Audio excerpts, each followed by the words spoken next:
அனைவருக்கும் என்னுடைய அன்பான வணக்கங்கள். சிலருடைய முக பாவனை குறிப்புகள் இருக்குது பார்த்தீங்களா? எப்போவுமே ஒரு 5 கிலோ 10 கிலோ யாரோ கல்லையோ மூட்டையோ தலை மேலே தூக்கி வச்ச மாதிரி அதை தாங்க முடியாத தாங்குற மாதிரி இப்படி இருப்பாங்க. அதாவது நம்முடைய மூளையில் நிறைய எண்ணங்கள், கவலைகள், சிந்தனைகள் இதெல்லாம் தோன்றும். அது தவிர்க்க முடியாதது. 60,000 எண்ணத்துக்கு மேலே ஒரு நாளைக்கு தோணுது அப்படிங்கிறான். இதை நம்ம எண்ணிக்கிட்டு இருக்கவும் முடியாது. ஆனால் நம்மளை அந்த எண்ணங்கள் அழுத்தாதபடி பார்க்கணும் இல்லையா? இப்போ கொஞ்சம் ஒரு யோசனை சொல்ல பாருங்கள். இந்த பழைய காலத்தில் நம்முடைய சுமை தூக்குகிற சகோதரர்கள் சும்மாடு அப்படின்னு துணியில் ஒரு ரவுண்டு சுற்றி அப்படி தலை மேலே வச்சுக்குவாங்க. அதாவது அந்த வெயிட் இருக்கு இல்லையா, மேலே இருக்கிற கனம் அது தலையில் அழுத்தக்கூடாது அப்படிங்கிறதுக்காக குடம் தூக்குற பெண்கள் அவங்க முந்தானையவே சுருட்டி மேலே வச்சுக்குவாங்க. செங்கல் தூக்குற பெண்கள், அப்புறம் பாரம் தூக்குறவங்கள்லாம் நடுவில் ஒரு குஷன் எஃபெக்ட்டு, ஒரு ரவுண்டு ஒன்று அப்படி கொடுத்து அதுக்கு மேலே அந்த பாரத்தை வச்சுருப்பாங்க. பாரம் இருக்கும், ஆனால் அந்த பாரம் நம்மளை அழுத்தாதபடி பார்த்துக்கிறது தான் புத்திசாலித்தனம். இப்போ வெளியில் கண்ணுக்கு தெரிஞ்ச பாரம் தலையை அழுத்தாதபடி நீங்கள் கண்ணுக்கு தெரிஞ்ச ஒரு சும்மாடு போட்டுக்கிறீங்க. அதே மாதிரி மனசில் ஒரு பாரம் அழுத்திக்கிட்டே இருக்குதுன்னு வச்சுக்கோங்க. முதல்ல அவங்க எப்படி இருப்பாங்க அப்படிங்கிறது கண்டுபிடிக்கணும். அப்புறம் ஏன் அப்படி இருக்காங்க அப்படிங்கிறத கண்டுபிடிக்கணும். அப்புறம் அதுலேருந்து எப்படி வெளியில் வர்றது அப்படிங்கிறத கண்டுபிடிக்கணும். ஒரு கட்டுரை எங்களுடைய ஒளிபரவட்டும் இதழுக்கு ஒருவர் அனுப்பியிருக்கிறாரு.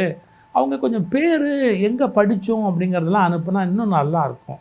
எங்களால் விவரமாக அதை வெளியிட முடியும். அப்படி இல்லாமல் வெறும்னு சேருது. அப்போ எங்களால் ஒன்றும் பண்ண முடியாது. கருத்து நல்லா இருக்குது, பட் இது யாருடையது அப்படிங்கிறத நாங்கள் வெளியிட முடியாமல் தவிக்கிறோம்.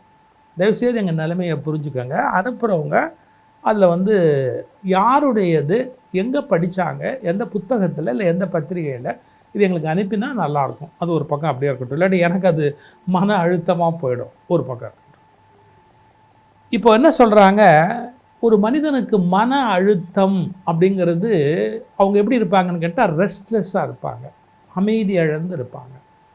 அப்புறம் கம்ப்ளைனிங் நேச்சர், நிறைய கம்ப்ளைண்ட் பண்ணிக்கிட்டே இருப்பாங்க. ஏதாவது ஒரு விஷயத்தை ஒரு அறையிலே உள்ளே போனால் இது சௌரியமாக இல்லை, அது சௌரியமாக இல்லை, அது சௌரியமாக இல்லைன்னு அது உண்மையாக பொய்யோ அவங்க எல்லாத்தையுமே அசௌரியம் அப்படின்னு ஃபீல் பண்ணுவாங்க. அப்புறம் கூட இருக்கிறவங்களோட மனம் விட்டு சிரித்து பேச மாட்டாங்க.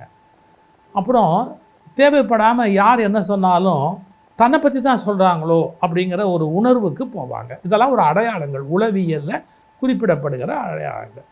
நம்ம ஆழமான உளவியல் புஸ்தகங்கள்லாம் படிக்கவும் முடியாது, அவர்களோட போய் நம்ம பேசவும் முடியாது.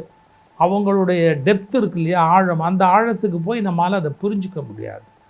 நம்மளுக்கு லேசாக இப்போ நம்ம தலைவலிக்குது அப்படின்னா ஒரு சல்டான் போட்டுக்கோ, அனாசின் போட்டுக்கோ, பேராசிட்டமால் போட்டுக்கோ, உடம்பு வலிக்குதுன்னா அப்படின்னு லேசாக தெரிஞ்சு வச்சுருப்போம். அதுவே தப்பு அப்படிங்கிறாங்க. இன்றைக்கி அதெல்லாம் மருந்து சாப்பிடாதீங்க அப்படிங்கிறாங்க. இருந்தால் கூட இருமல் வருது, ஆடாத்தோட கஷாயம் சாப்பிட்டுக்கலாம் அப்படிம்போம். உடம்பெல்லாம் வலிக்குது அப்படின்னா முடக்கத்தாங்கீரை தோசை சுட்டு சாப்பிட்டுக்கலாம் அப்படிம்போம். இந்த அளவுக்கு தான் நமக்கு மருத்துவம் தெரியும்.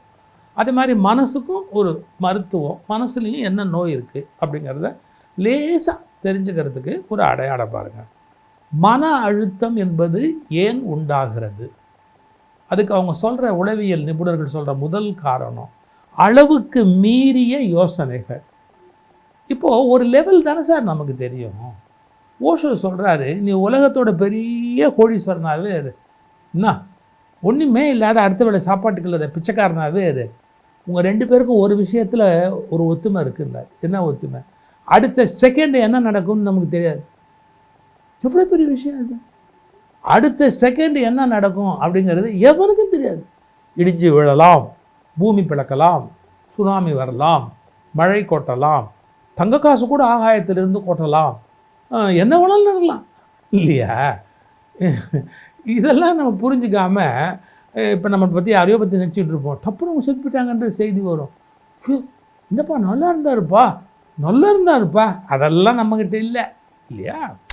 ஸோ ரொம்பவும் அளவுக்கு அதிகமாக ஒரு விஷயத்தில் யோசிக்கக்கூடாது. இப்போ நம்ம சாப்பிட போகிறோம் அப்படின்னு சொன்னால் சாப்பிட்லாம், உடம்புக்கு ஒத்துக்கிறதா சாப்பிட்லாம்ப்பா, இதெல்லாம் ஒத்துக்காதெல்லாம் கொஞ்சம் சாப்பிட வேணாம்ப்பா, ஒரு எல்லை தான் பார்க்க முடியும்.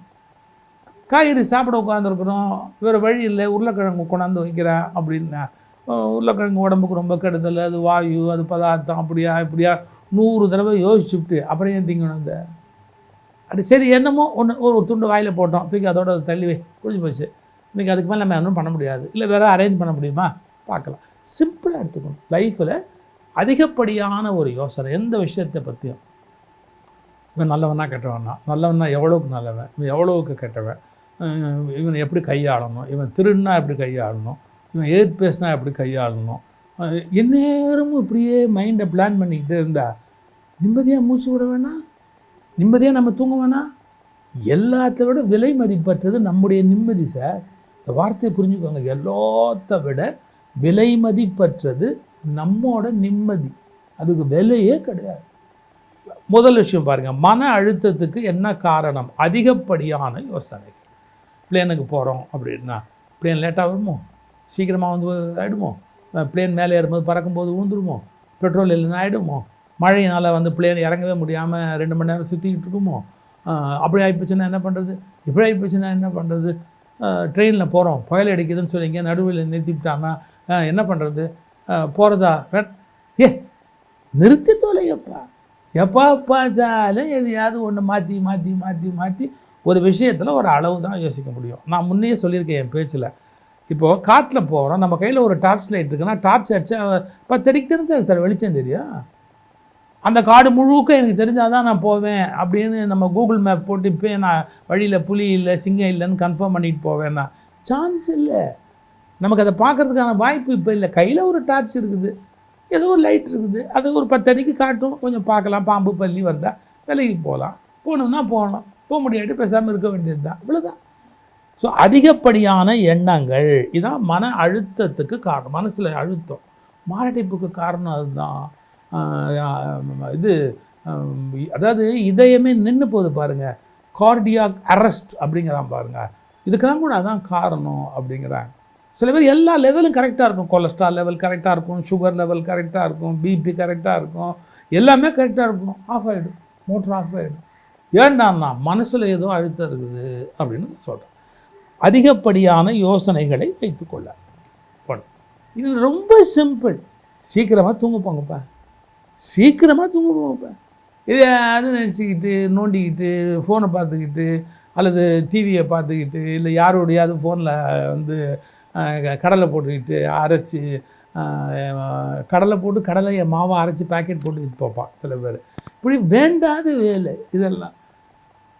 எவ்வளோ சீக்கிரம் தூங்க போகணும் தூங்க போ, மன அழுத்தங்கிறது கொஞ்சம் போயிடும் அப்படிங்கிற தாமதமான தூக்கம். நல்ல தூங்கி எழுந்திச்சிட்டோம்னாலே நம்முடைய மன அழுத்தத்தில் பாதி குறைஞ்சி போயிடும். இந்த பரீட்சைக்கு போகிற பசங்களை பல பேர் இம்சை பண்ணி தூங்க விடாமல் பரீட்சை காலில் போய் தூங்க வைப்பாங்க. இதெல்லாம் ரொம்ப தவறு. நல்லா தூங்கணும், இது ரொம்ப முக்கியம். அப்புறம் கடந்த காலத்தை பிடித்து வைத்து கொள்ளுதல். இந்நேரமாக பாஸ்ட்டை பற்றியே பேசுகிறது. ஒரு காலத்தில் நான் எப்படி இருந்தேன் தெரியுமா, எனக்கு ஒரு காலத்தில் நாடு எப்படி இருந்தது தெரியுமா, ஒரு காலத்தில் எங்கள் வீட்டில் சாப்பாடு எப்படி இருந்தது தெரியுமா, அன்றைக்கி நான் வந்து என்ன மாதிரி இருந்தேன்னு தெரியுமா, ஏவனுங்க தெரியாது. பழசை பேசி இப்போ என்ன பண்ண போகிறோம்? எப்போ பார்த்தாலும் கடந்த காலத்தை பிடிச்சி வச்சுட்டு பேசிக்கிட்டே இருந்தோம்னா இன்றைக்கி இருக்கிற பிள்ளைங்களுக்கு அது பிடிக்காது. இன்றைக்கி இருக்கிற யாருக்குமே நம்முடைய கடந்த காலத்தை பற்றியெல்லாம் பேசினா பிடிக்காது. வந்தோமா என்னமோ கொஞ்சம் நேரம் 2 நிமிஷம் சிரித்து பேசணுமா, ரைட்டு அடுத்த விஷயத்தை பார்க்க போனோமா. கடந்த காலத்தை ஒரு அளவு தான் நாம் பிடிச்சி வச்சுக்கணும், ரொம்பவும் பிடிச்சி வச்சுக்க முடியாது. அப்போல்லாம் சார் வீடு பெருசாக இருக்கும். இப்போ உனக்கு என்ன ஸ்கொயர் ஃபீட் கிடச்சிருக்கா கம்முனரே. அந்த காலத்தில் சார் தோட்டம் துறவு எல்லாம் இருக்கும், அதெல்லாம் இப்போ கிடைக்காதே. பேசாமல் பால்கனியில் ஒரு ரோஜா பூ வளர்த்துட்டு கம்முன்னு உட்காரே. அதாவது ப்ராக்டிக்கல் ஆகிடு. நான் ஏதோ எம்ஆர் ராதா ஸ்டைலில் பேசுகிறேன்னு நினைக்காதீங்க, ப்ராக்டிக்கலாக. அப்புறம் இதை விட தெரியுமா, என்ன சொன்னாலும் எதுனாலும் பர்சனலாக எடுத்துக்கிறது. இப்போது ஒரு டிராயிங் போட்டு ஒருத்தர் வர வச்சுங்க, சார் இதை இப்படி மாற்றுங்கன்னா அவனுக்கு என்னை பிடிக்காது, அதனால தான் எனக்கு வர சொல்கிறான். இப்போ ஒரு உணவுப் பொருள் சாப்பிட்றோம், ஐயே இது நல்லா இல்லையே அப்படின்னா, என்னை பிடிக்காததால் உனக்கு இந்த சாப்பாடு அப்படி தோணுது அப்படின்னா கடவுள் தான் கும்பாபிஷேகம் பண்ணிக்கணும் மறுபடியும். அதாவது இது பிடிக்கலைங்கிறதோட விஷயம் முடிஞ்சு போச்சு. நான் சொல்கிறது புரிய வருதா உங்களுக்கு? தனிப்பட்ட முறையில் எடுத்துக்கூடாது. அப்புறம் ஆல்வேஸ் கம்ப்ளைனிங், எப்போ பாரு எதை பற்றியும் கம்ப்ளைண்ட் பண்ணிக்கிட்டே இருக்கிறது. கரண்ட்டு சரியா இல்லை, சரியா இல்லை, தண்ணி சரியாக வரல, அவன் சரியா, யாரை பற்றியாவது கம்ப்ளைண்ட்டு, எதை பற்றியாவது கம்ப்ளைண்ட்டு. இதை விட ரொம்ப முக்கியம் பாசிட்டிவான ஒரு நோய், எல்லோரையும் திருப்தி பண்ணணும்னு. நடக்காது ராஜா, நடக்காது ராஜா. ஒரு காலத்துலையும் எல்லாரையும் நம்மளால் திருப்தி பண்ண முடியாது. ஒன்று இப்படின்னா ஒன்று கோணக்கிளிக்கிண்டு அந்தாண்டு போகும், ஒன்று இப்படின்னா ஒன்று அந்தாண்டு போகும். எல்லாரையும் திருப்தி பண்ணவே முடியாது. இதை புரிஞ்சுக்கோங்க. உங்கள் மனசை தான் நீங்கள் ஆள முடியும், பிற மனிதர்களே ஆள முடியாது. Beautiful phrase.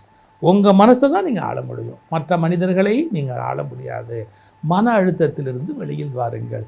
எதில் போட்டிருக்கோம்?